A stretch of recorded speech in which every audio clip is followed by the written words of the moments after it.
Hey everyone, welcome back to the channel. In this video, I will show you how to download YouTube videos for free.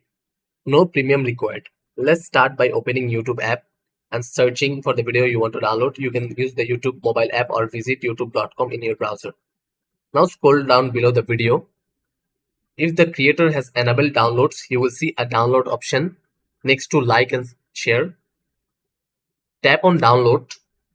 Choose your preferred quality in which you want to download. The size depends on the quality.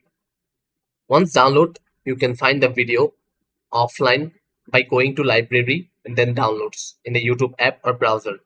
If you don't see the download button, it may be not available in your region or a certain videos. You can also use third-party tools like YTMate or SafeTube.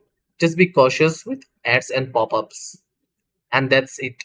You know now how to download YouTube videos for free in 2025. If this helped, give it a like and subscribe for more tutorials like this.